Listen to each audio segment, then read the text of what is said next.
We're ready for the start. They're off.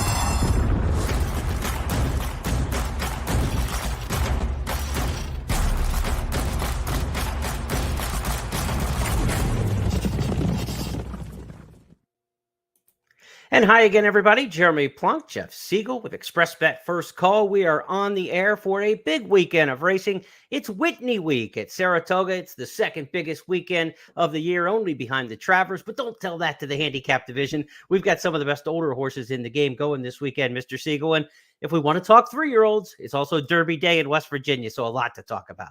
Yeah, I'm really looking forward to the Mountaineer race, actually, West Virginia Derby. There's some nice colts in there. As you'd expect for $500,000. Saratoga loaded with stakes races. Del Mar, I think they had, I didn't count them up, but I sort of like estimated somewhere around 130 horses entered at Del Mar. So lots there. And the weekend is going to be fantastic down there and at Saratoga. So good racing, good gambling, an opportunity to make some money. And that's what we're here for.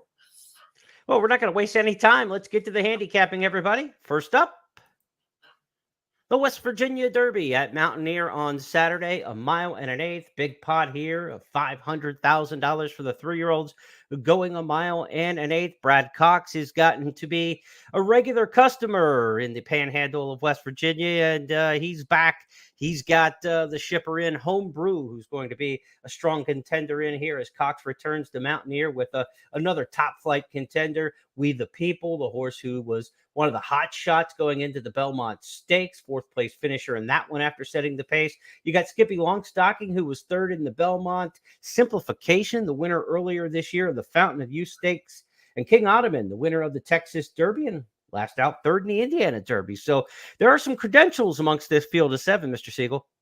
It is a very good race, and you're talking about maybe a second level of the 3-year-olds. But with a horse like, for example, Homebrew, he's got a chance to maybe advance and put himself right on the cusp of that leading group if he can duplicate his most recent win in the Pegasus, which it was just a listed race, but it was the way he did it that was very, very impressive. You can see him on the outside in the pink. He's going to pulverize this field and go on and win it by more than 6 lengths, 97 Byron number, by far a career top, but giving every indication, Jeremy, that the longer they go, the better he's going to be.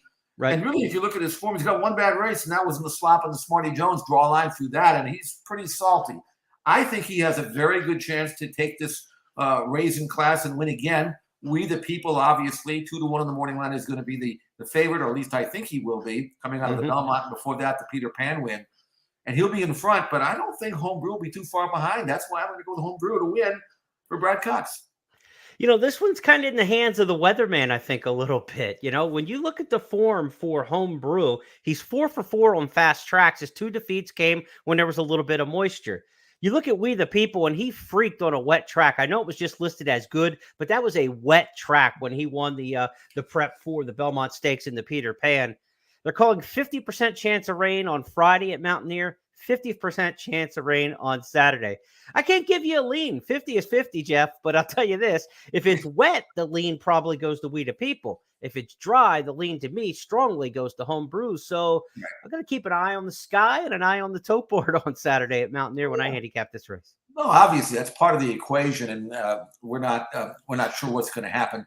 It's 50% rain, but it means 50% that it won't rain. That's right. So I don't know what we're dealing with here, but I mentioned Homebrew's race in the slop and the Smarty Jones is only poor run. So obviously, if it comes up wet, even though on pedigree he should like it off track based on by street sense and that of Rabbi Tappan. But again, his one poor run was there, and I don't know whether he just had a bad day, didn't like the track, or maybe he will handle it. I'm not sure. I'd certainly like to have it dry and fast for him, because that I know he'll handle. And if he were to win this race, or whoever wins this race, still has that big Pennsylvania Derby to shoot for next month. This is, I wouldn't call it necessarily a stepping stone to that race, but it is a lead into it for Colts that can win this one. There's still one big major race out there, and we'll see who can advance and maybe still have an outside chance. I mean, that's a long shot, I realize, but put himself in a championship picture if, like, for example, if Homebrew were to win this race and then come back and win at Parks, I mean, he still have to go and do something in the Breeders' Cup, but not that far removed. but it certainly makes him a part of that league. I think he's got it in him. I really do. Whereas we, the people, I think he could win a big race, but I think things have to really go his way as they did in the Peter Pan. So a very interesting race, as you mentioned. The weather might hold the key. And you've got Simplification in there, the horse who won the Fountain of Youth, fourth in the Kentucky Derby in a surprisingly good performance, then disappointed equally as much when sixth in the Preakness Stakes. What part of the rainbow is he on? I mean, is he on the upswing or the down?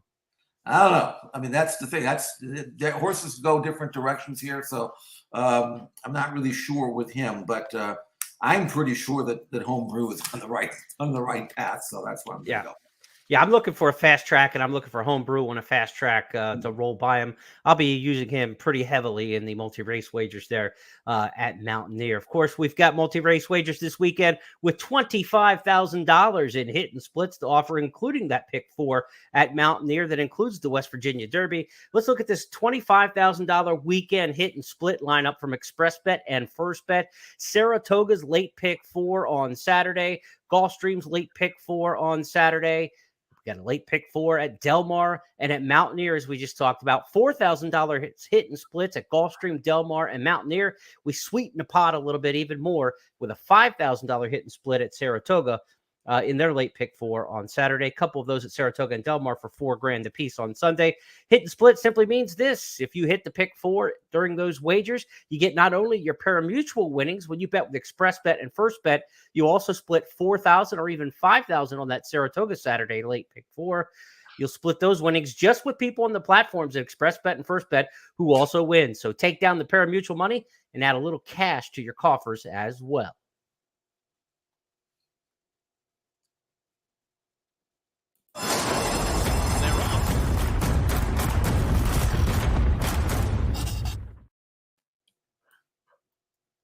Let's go next up to the Glens Falls at Saratoga, our next handicapping chore here on the podcast this week. The Glens Falls, a grade 2 stakes race at the Spa. Gets a real strong stakes program, the second half of the program at Saratoga, often rolling in that 7th race. It's 1.5 miles on the grass. Jeff, these are Breeders' Cup Filly and Mare Turf Division hopefuls, and we've got a big one in here as War Like Goddess is expected to be solidly favored. Well, yeah, odds on for sure. And War Like Goddess is a filly who developed into maybe the best North American-based marathon filly and mare that we have. There's not a lot out there, let's face it. It's a small division. But War Like Goddess, who was beaten a half length in the Breeders' Cup Filly and Mare Turf win, arguably she moved or was moved too soon. And now she comes back as a 5-year-old. Joel Rosario picked up the mount for Bill Mott, and he's on her again. But I really liked her win at Keeneland, Jeremy, because she showed me she was every bit as good. And sometimes they're not, but she's every bit as good this year as she was last. Breeders' Cup at Keeneland. She got the return win in the Bewitch, going 1.5 miles on the grass earlier this spring. Let's take a look back to her only start of 2022. War Like Goddess looks for room to the inside. La Lune's going to swing wide for the drive, 1/4 mile to go, and Core Values is last. Here comes Family Way. War Like Goddess needs room. Breeze Rider still there with a short lead to the inside. Family Way now, War Like Goddess. War Like Goddess strikes the lead in the final furlong. Now has to fend off Family Way. War Like Goddess by 3/4 of a length. By a length, War Like Goddess returns with a win for Joel Rosario in the Bewitch. Now, Jeff, she's to come from behind her. There's not a lot of pace in this 1.5 mile race to Glens Falls.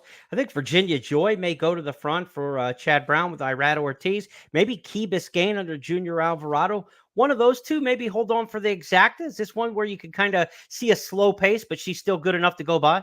Yeah, I think that even with a slow pace, even if the race is reduced to a 1/4 mile sprint, I don't think it's going to matter. We saw there where War Like Goddess was on top of them. They had a little bit of a traffic issue there and still burst through. War Like Goddess, other than the Breeders' Cup Filly and Mare Turf, she has been farther ahead, and obviously in her wins, in every race other than the Breeders' Cup Filly and Mare Turf than she was at the 8th pole. So she doesn't hang, she doesn't open up and kind of back up. She finishes. And like I said, I don't care if they go 3/4 and 19. It's not going to matter because all she's going to do is cruise up in there and then outkick them. So, but your point about who might run second, because that's really the only way you can try to make money in a race like this. But a horse like Virginia Joy, as you mentioned, yeah, I mean, if they let her alone, I mean, she can make the running. And I think the way the pace situation projects, I think she'll have that chance. But I don't think anybody is outkicking Warlike Goddess. If you're playing the multi-race wagers, Warlike Goddess to me looks like an obvious single. You say? Yeah. Single as well. All right. Yeah. Let's move on. The Saratoga card coming up next. The test. They're off.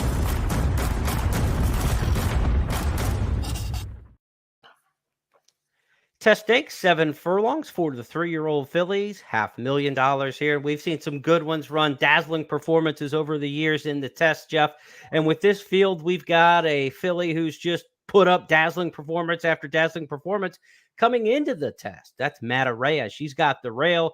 She's fast, but she can sit, and that might be useful in the race that's got some speed to it.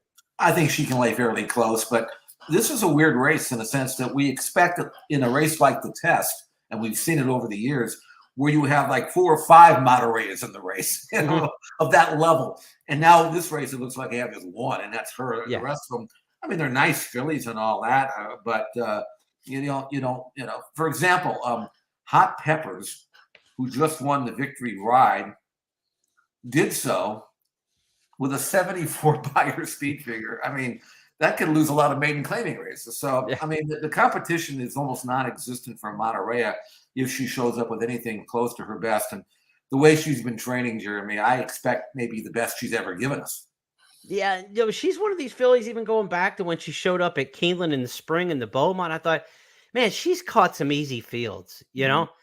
But then she just dusts everybody, and they get a little progressively harder, and she dusts them too. And I'm finished questioning her anymore. I think she's going to fire. I think she's the top 3-year-old filly sprinter in the country, and there's no reason here in the test. If there was somebody good enough to run with her, they'd be here. Where else are you running for 500,000 in 3-year-old filly sprint ranks in a grade 1 at Saratoga? This is where you would be if you were good enough to run with her, and the horses in here just simply aren't. So to me, I think you're fishing around for an exacta in here. I think you're looking at back-to-back big stakes favorites. Of course, we said in the 7th race, Warlike Goddess in the Glens Falls.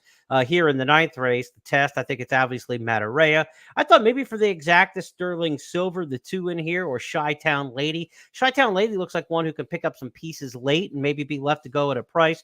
You got Wesley Ward, Joel Rosario, Ward had a win on the card Thursday at Saratoga. His barn's starting to perk up just a little bit here at the spot. I thought maybe Chi-Town Lady from off the pace would be the exacta play in here for me, because when you've got a good filly who's fast like Mataraya, who opens up and guts everybody, I think the chasers just let their tongue wag and say, I don't want to do this anymore, and somebody else can come plodding along. So I'm going to take Chi-Town Lady second. It's Mataraya, Chi-Town Lady exacta, the way I see the test. Anybody you like underneath? Not really. I could see maybe Elm Drive getting loose, and maybe she can get brave, but I don't have a lot of confidence in the also-rans in here. I just, from the rail, all Pratt has to do is avoid any kind of bad racing luck. That's one thing. Just don't trip over yourself and win it. But for this kind of money and for grade 1 status, Mataraya, who is just a 3-year-old, but she's looking for competition in this particular division right now. There's not a lot of depth in it. Not without Echo Zulu. That's what we're looking for, and she's not in training. So I wasn't going to bring it up, but I think I will anyway, just to stir the pot a little. So Anthony Stabile from Naira on Twitter today, razzing Flavian Pratt, saying he won't get down on his belly and finish on a horse, and that this isn't Umberto Rispoli you're riding against here in New York. There's one thing about the New Yorkers is they're protective of their own. I mean, if you're busting Flavian Pratt for like the last 3 or 4 years, or even the last couple of weeks that he had, I don't know what game you're playing. I mean, he is clearly one of the top 3 or 4 jockeys in America. But when you're the out of town guy trying to break into Saratoga, I guess you're fair game to punch at. Funny thing is, he's not near the top of the standings. But in handicapping the races, I found that I haven't been picking many of his horses, and certainly I would go out of my way to do that. Yeah. So I'm thinking maybe he hasn't quite got the choice mounts that I expected him to get. Maybe he expected him to get.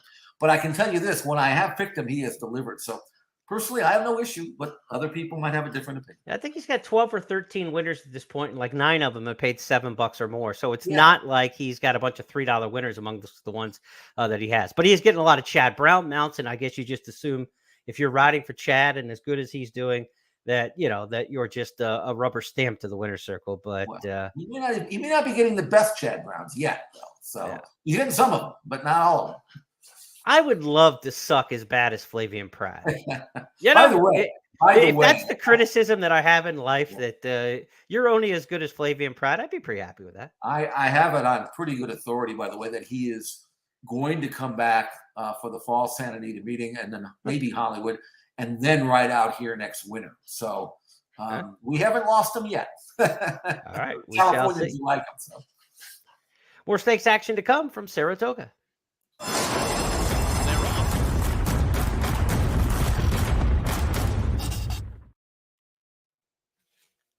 Saturday's main event around the country on the thoroughbred side, the $1 million Whitney from Saratoga, grade 1, 1 1/8. Then there are grade 1 races, and then there are really good grade 1 races. This is in the really good category because you've got Life is good as any horse in America right now. He and Flightline seem to be on another plane than the rest. How far they'll go, we can discuss. But at 1 1/8, Life is good will be a solid favorite. But he is not without competition in here, Jeff Siegel. Olympiad has rattled off 5 in a row. He loves to sit second and make his one move. Happy Saver. Other horses in this race don't have the speed to keep up early, I don't think. It looks to me like Life is Good sets the lead. Olympiad gets that beautiful spot that he wants, and the race is on for an entire 9 furlongs. I'm not sure what they're going to do with Hot Rod Charlie with the blinkers going back on. From the 2-hole, they might send him out of there as well. I'm not saying he'll be in front, but I don't think Life is Good is going to be going 24 and 48. And you really wouldn't want him anyway, because that's right. He'll go. That's his wheelhouse. That's his weapon. Make the lead and set good splits and keep going and run everybody else into the ground. But Jeremy, after that disappointing race in the Dubai World Cup, where I thought, and you know how excuses are, everybody's got one, but I actually thought that was a legit excuse where he couldn't get the 1.25 miles on that very deep and tiring track. But I thought he came back and won the Nehru. I thought that was good. I don't think he was 100% cranked up that race. I don't think Todd wanted him to be that tight, but he won the race. But since then, that's what I wanted to look at. Yeah. I wanted to see what he looked like after the Nehru. And what I saw, I'm pretty impressed with. He ran so well the other morning, he changed the color of the sky at Saratoga. You should take a look at the video from XP TV. He's just coming down the lane nice and easy. 1/2 mile, 48 and 1. And Jeff, you talk a lot of times about workouts of, what did they get out of it? How did they gallop out? We are going to see a textbook fantastic gallop out. The kind to me that almost changes my opinion of a horse in a race, because you and I talked right before we started recording the podcast. We were both on paper very interested in Olympiad to win this Whitney. And then watch the gallop out here by Life is Good. I mean, he looks like he's racehorsing right now. And this is 3 furlongs after the work. You know what's good about this work, too, is that he doesn't pull in any way. I mean, sometimes you get fast horses and they want to tear out of there and then you got to guzzle them and they work fast, but it's not really a good work. It's not what you want. But Life is Good now at age 4 and with 9 races of experience. He's learned that he doesn't have to work fast. And he didn't. He went 48 and 1, but he did it in such rhythm and he looked so good doing it. And he's the kind of horse that in the afternoon will show speed, but if you remember his race in the Pegasus World Cup, he made the lead that day. He went 46 and 110, which is not, it's fast, but it's not blazingly fast. Mm-hmm. And I look for the same thing that happened here, because I don't think Olympiad, and when he works out such a great trip, but he's not quick enough to get in front of Life is Good in the first, furlong. I don't think anybody else is, and I'm not so sure Hot Rod Charlie wants to bust out there and go with Pratt. So I think Life is Good's going to make the lead, and he's going to get into his rhythm, and he's going to keep on going. And I would love, as a fan of the sport, to see Life is Good win this race from here to there, and I want to see Flightline win from here to there in the Pacific Classic, and I want to see a heavyweight fight at Keeneland. Wouldn't that be fun? long as they get from there to here, and here being the Breeders' Cup, and they get there together. If they win by a mile each and they don't end up clashing in the Breeders' Cup, it'll be a disappointing season, that we didn't get to see that clash. We clamored for years of when will Zenyatta and Rachel Alexandra meet. We're not quite in that length of angst to see the two meet, but boy, I know a lot of people, you and I included, that want to see this matchup of Life is Good and Flightline. Hot Rod Charlie's an interesting horse, second in the Belmont last year, second in the Dubai World Cup, but a really surprising second in the Salvatore Mile. Though I know that day, Mind Control really ran tough. He was strong from the rail that day and showed speed all the way. But boy, if that's your prep to take on Life is Good and the Red Hot Olympiad, I just wanted to see more from Hot Rod Charlie in that last start. I know he's a good horse, but I just don't know if he's as good as these horses at a 1 1/8. Well, the only thing that'll save him, and no disrespect to Mike Smith, but he's back with Pratt, who seems to get the most run out of him. So maybe that'll make a difference. I'm not sure what the blinkers on will do. He's worn them before. I don't think it. The only thing I'd say about him is his fastest numbers came with blinkers, but I'm curious to see how they're going to ride him, because he's one of these horses.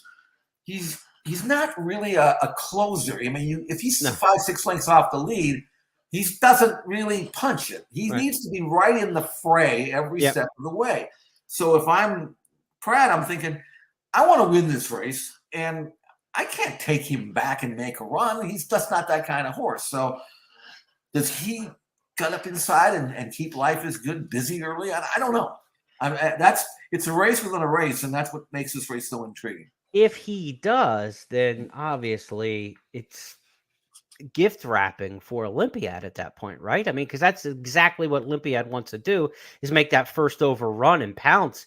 If he gets somebody to do the dirty work in the name of Hot Rod Charlie in this race, Olympiad, and he's just got to be licking his chops at that point. And Junior Alvarado's got to say, thank you, sir. I mean, he still may not win it. He may not be good enough, and Life is Good may dispatch Hot Rod Charlie and still go on. But if you're Olympiad, that may be the absolute best case scenarios for Hot Rod Charlie to come hustling out of there. Could happen. That's why it's such an interesting race, because it's a terrific race. You've got other horses in here that are very good. Happy Saver on his best day is dangerous. But this is a thinking man's race, and I'm very curious to see how it shapes up, and that's part of the game. They're off.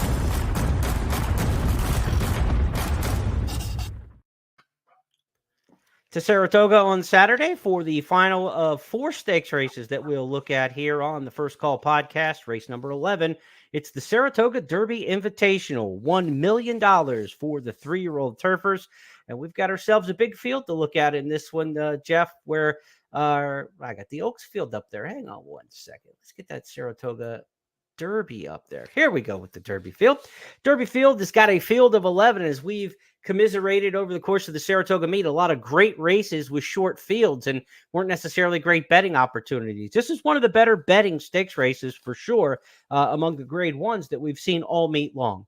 With a field of 11, some familiar names and some horses who are returning from overseas, but didn't leave the American confines. They stayed here since shipping in for the Belmont Invitational Derby. The Belmont Invitational Derby, obviously a key race in your handicapping for this one, because 7 of these 11 horses came out of that same race at Belmont Park, including most of the favorites. So it's a big-time rematch here, Jeff. What do you make of the Derby field?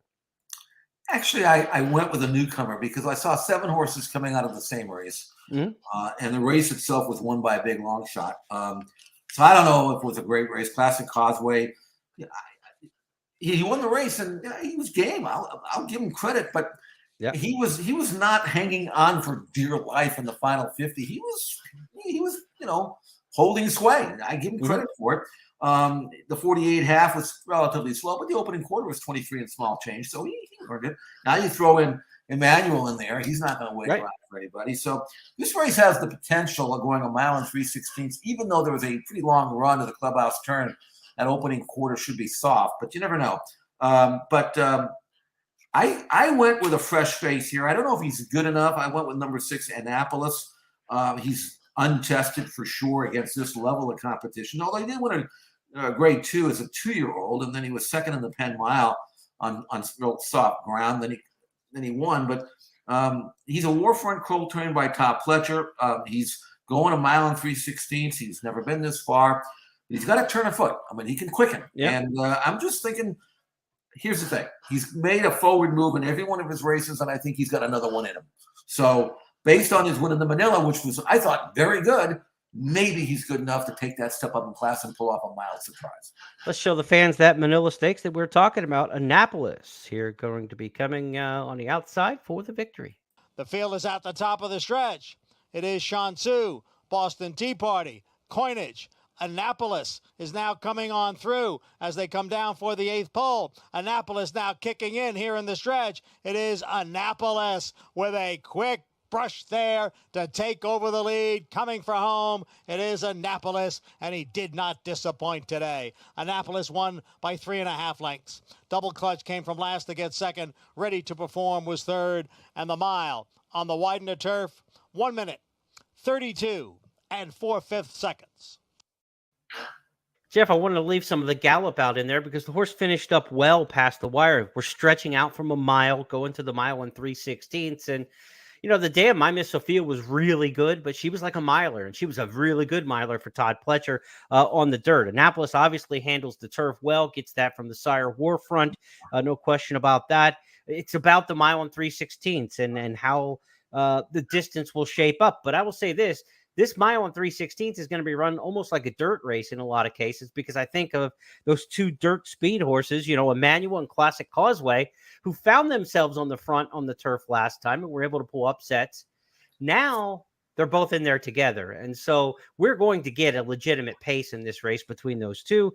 And I think that can help a horse like Annapolis, who won't be that far off of it. He's got good miler speed.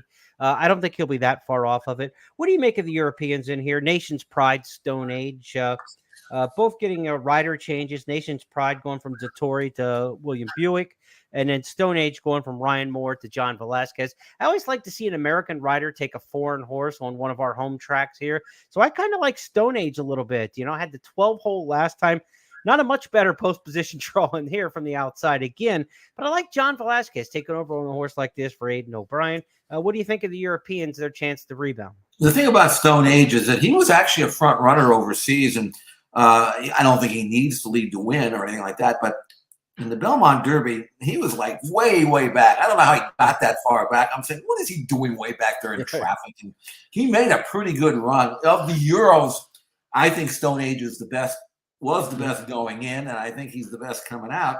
And with Johnny V taking over, I don't know where he's been, if he's went back or stayed. I'm not sure what the situation is with Stone Age, but he, to me, has upside that maybe some of the others don't. I went and watched his race at Leopardstown when he won the Derby Trial, which is, by the way, a left-handed track, kind of like Belmont.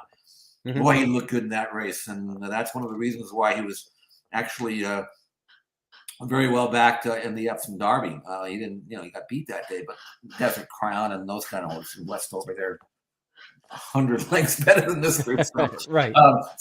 In gambling at the race, gambling on the race, I think Annapolis will be sitting close up. He's coming off a race in which he was behind a 46 flat half. This is not going to be that fast.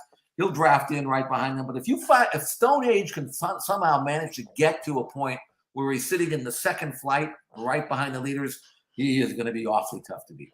Yeah, and I think that's where I'm going to end up leaning. I'm hoping to get a little bit more price this time, a little elevation off the defeat, another wide draw. Maybe if we can get in that 5 to 6 to 1 range, that's probably asking a little bit too much, but 4 to 1, I'm going to be halfway interested. 5 to 1, I think I'm going to jump in with both feet on that one.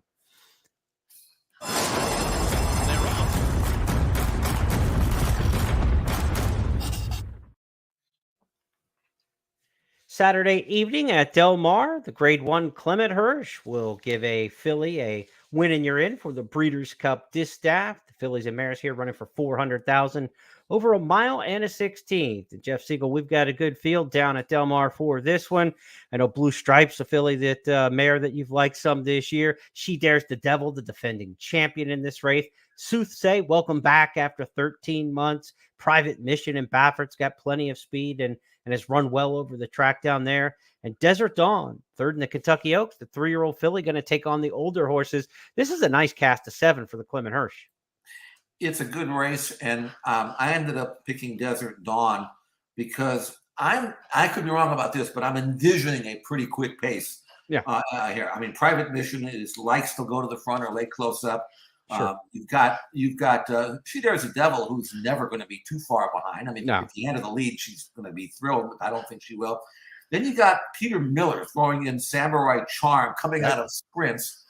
You know, maybe he'll scratch her. I don't know why he did this, but if that filly remains in the body of the field, she's going. And that could set things up for Desert Dawn, who won the Santa Anita Oaks. She got a 90 buyer when she was a very good third in the Kentucky Oaks, right behind Ness. And then in the Summertime Oaks here at Santa Anita, she stumbled so badly at the start that she had no chance. But this work right here, she's the one on the outside breaking off behind a couple of workmates and then going on by, tells me Desert Dawn, who is an out-and-out closer, and doing terrific. This is the work at Del Mar. You can't look any better than this. And if they set things up for a filly like Desert Dawn and Phil D'Amato, Umberto Rispoli, this is the one to bet on. At least that's the one I'm going to play. I just hope Peter Miller keeps that filly in the race. I need all the pace I can get to get this filly home. Absolutely. But you have to like what you saw there in the morning, and you have to like what you see in that potential pace scenario. As for She Dares the Devil, again, she's the defending champ in this race. She won the Fleur-de-Lis at Churchill last time, ran down Super Quick, who was really fast on the front end. She Dares the Devil likes to have that one target sometimes in front of her, and she could get that with Private Mission. But that X factor is the Peter Miller trainee, Samurai Charm, and it's really going to hold a lot of the aces to the way this race is run. But hats off to the connections of She Dares the Devil to come back west again. You know, it'd be easy to keep this horse on the East Coast. A lot of good filly and mare distaff division races on the East Coast that she could have run in to come back to the Clement Hirsch on the West Coast. Last year, it made sense because the distaff was at Del Mar and to get a prep over the track. This year, they're going to Keeneland for the Breeders' Cup. So to come back out here sporting, and I like to see that. And it makes for a more exciting race when we get some of these East-West clashes. Yeah, we needed her out here to make this race a legit grade one, and she's here. And regardless of how the pace scenario shapes up, She Dares the Devil. She's won half of her 20 starts. She knows where the wire is, and I don't think Brad would send her out here unless he thought she was on top of her game. So that's it. She's the one to beat, deservedly so. We're going to take a shot there with Desert Dawn for the upset off the pace. They're off.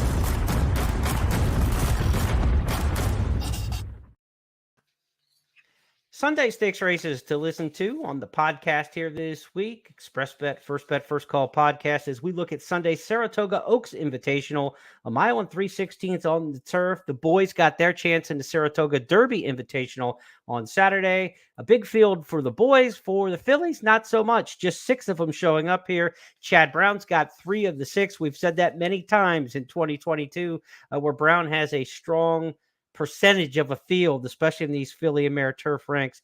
Jeff McCulloch coming off a win last time out in the Belmont Oaks Invitational. She's one of the 3 for Chad Brown in here. How do you see this race shaking out? Funny, she just won a grade 1 called the Belmont Oaks. This is a Saratoga Oaks. This is a grade 3, apparently. I mean, you figure that out. All I know is it's $700,000. So forget about the. I think it's the 8th of the race. It hasn't been the Belmont Oaks has been around a few more years, and the Graded Stakes Committee starts to rattle up their points after that. But I would say the Saratoga Oaks Invitational will be a grade 1 probably as soon as the Graded Stakes Committee can benefit it. I know the rules. The rules are stupid. I mean, that's all I know. Now McCulloch and with the Moonlight, just as I mentioned, ran 1-2 in that race. But as good as McCulloch is, she's might be better. She's the daughter of Frank Maloney. She's only had the 5 starts. She's not going backwards. She's going to continue to get better. But Walkathon kind of handled her in the regret last time out. And if you look at the pace scenario here, Walkathon is going to be walking on the lead if she wants to be, although she doesn't need to be, but she's going to fall into it, I think, anyway. Pretty good filly by Twirling Candy, and getting better for Ian Wilkes. And we'll see if they leave her alone, don't respect her. I mean, she's pretty good. I mean, she's won her last 3, and she's opened up into the stretch, and she's kept on going, and the numbers keep on rising. So, I mean, it's one or the other, I think. I mean, I thought McCulloch really did prove best over with the Moonlight, Applebee's filly from overseas. I watched that race. I didn't see anything to lead me to believe that McCulloch wasn't better, and I don't think she's going to go backwards. So I like Walkathon and McCulloch. I think that's the way it shapes up. Let's let the fans go back and take a look at the Belmont Oaks Invitational from early July. With the Moonlight and Cairo Memories come to the top of the stretch together. McCulloch is kicking in on the extreme outside. Then comes Haughty and Agartha, and they're in the stretch now. It is With the Moonlight who has the lead. Cairo Memories down on the inside, and here is McCulloch. It's With the Moonlight and McCulloch. McCulloch on the outside with the Moonlight. McCulloch has taken the lead in deep stretch, and it will be McCulloch. With a Rod Ortiz Jr., the English-bred McCulloch is the winner. Half the field for Chad Brown, half the field out of the Belmont Oaks Invitational. You split those two facts, and McCulloch looked like the best of those horses from the Belmont race and the best of the Chad Brown trainees as well. So McCulloch, the one to beat in here. Jeff's going to take a shot with the pace player, Walkathon. They're off.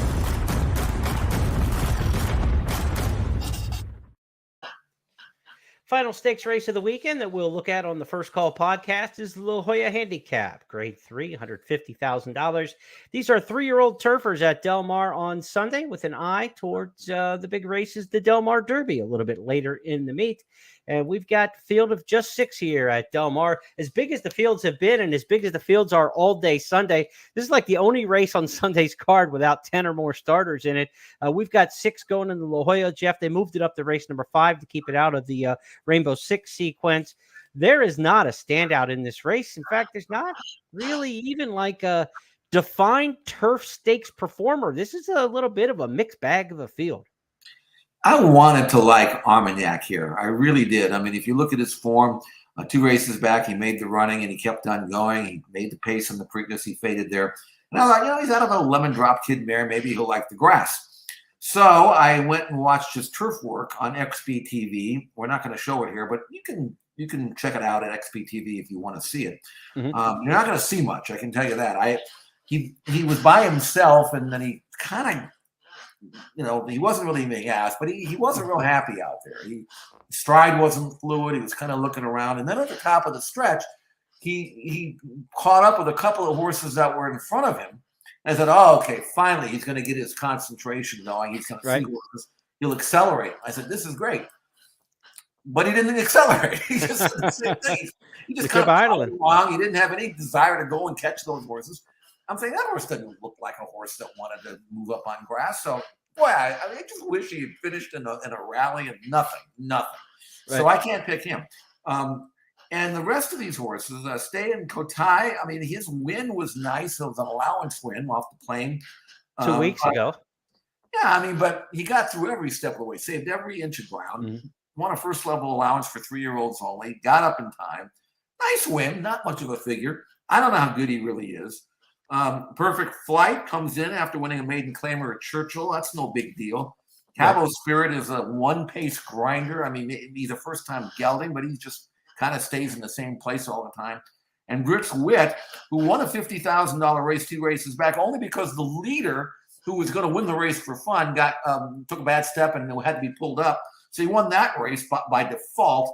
And then in his last race in the Oceanside, he got through. It was okay, Right. So it doesn't leave me anything other than Sumter. And Sumter at least won his last 3, and he's won at Del Mar, sprinting last year as a 2-year-old. And he did win the Singletary, beating the horse that won the Oceanside. So I ended up settling for Sumter. I'm not in love with Sumter, even though his form on paper looks pretty good, but maybe he's one of these horses just finds a way. I don't know. Well, we said this field is kind of a mixed bag, and the only turf stakes horse in the group proven is Sumter, and he validated some of that in the Singletary. They come to the top of the stretch in the Singletary Stakes. Sumter is there. Durante is second. Balnikoff is on the inside. Handy Dandy is on the outside. Sumter and Balnikoff. It's Sumter, Balnikoff. Sumter and Balnikoff and Handy Dandy. Sumter, Balnikoff, Handy Dandy. 3 of them hit the wire right together in a thriller. Well, I'll tell you this, Jeff. If it comes down to a photo and Sumter gets beat Anybody who's ever backed that horse has nothing to complain about, because that was the most fortuitous photo to go his direction in the Singletary. You're not owed anything from the racing gods. If you bet Sumter back in this race and it comes to a photo finish, just start walking back to the ice cream stand. You're not going to the pay line. No, I mean, he won that race, and he got the lucky head bob. He's won in the lead, but he's also won sitting second or third. So if Armagnac wants to bust out there and go, they figure he needs the lead to win, something that I think he does, then maybe Sumter can draft into a stalking position, and maybe with a target to run out, he'll run better. If you look at his form, first or second 5 out of 6 times, numbers are solid. There's nothing about him that you would dislike, other than in your heart he won a race that he probably didn't win. So yeah, right. And he's going to be the favorite, but against this group, I don't know how he can avoid winning again. It'd be nice to see him do it, and we'll just have to see if he can reproduce one of his last 3 wins, because on pure form he really should win. And when they get to the Del Mar Derby at the end of the meet, you got to figure things are going to get a lot stronger. In that 3 for sure. Yeah. Year-old turf ranks. They're off.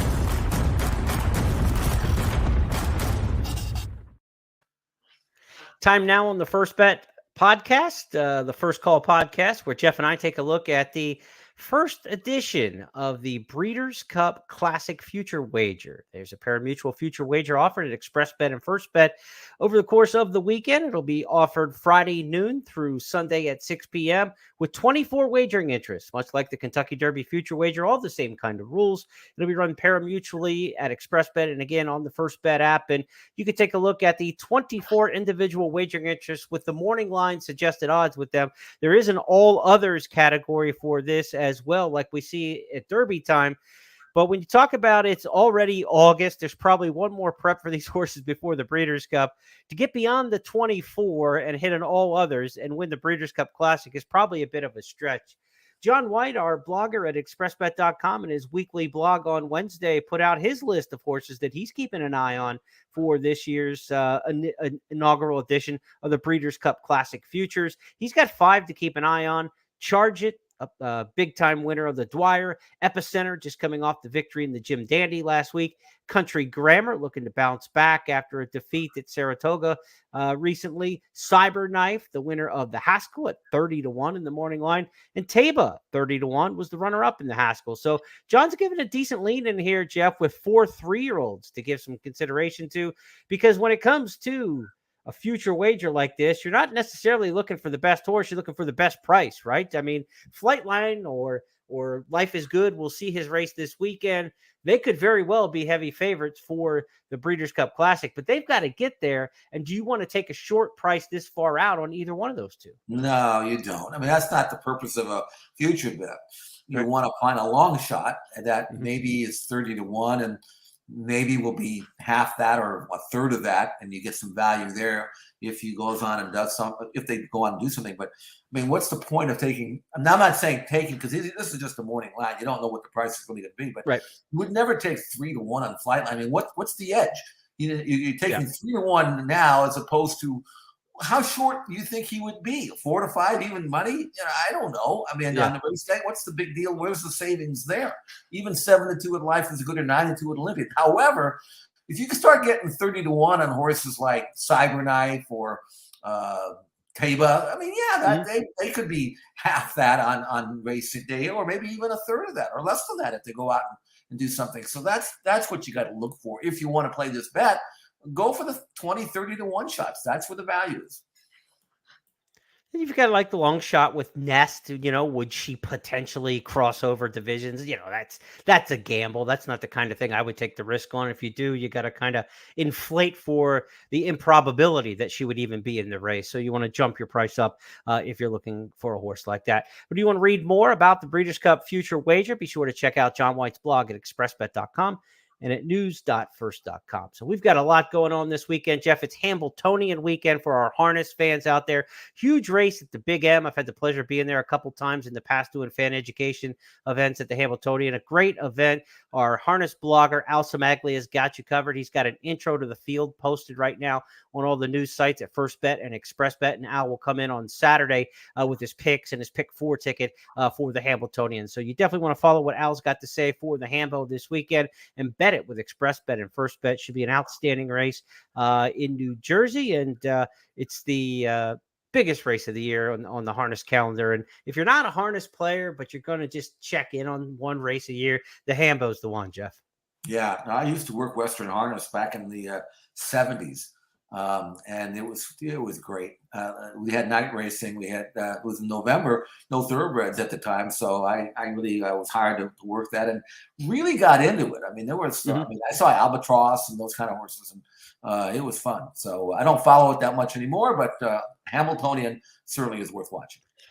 The stakes that we looked at, the 8 races across the board this week on the First Call podcast. Again, we want to mention we've got stakes action with the Florida Sire Stakes, 2 divisions for the 2-year-olds at Gulfstream Park as well to check out this weekend. A couple stakes races on the turf, including the Bald Eagle Derby at Laurel Park. So good turf racing there, 2-year-old racing in Florida, and of course, Hambletonian Day, a big day in New Jersey. And Mountaineer, we talked about the West Virginia Derby, but I believe 7 stakes on the card overall there at Mountaineer, and you can get involved with all the late pick 4 action at Mountaineer with an additional $4,000 hit and split on Saturday, and all those hit and split promotions we have this weekend: Saratoga, Gulfstream, Del Mar, Mountaineer, all offering a grand total of $25,000 in hit and splits when you play those wagers on the First Bet and Express Bet platforms.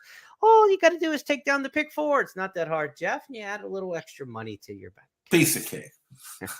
That's going to wrap up the action on this week's Express Bet and First Bet First Call podcast. We'll be back with you next week to do it all again and set you up for another big weekend. It's Arlington Million weekend, believe it or not, next week.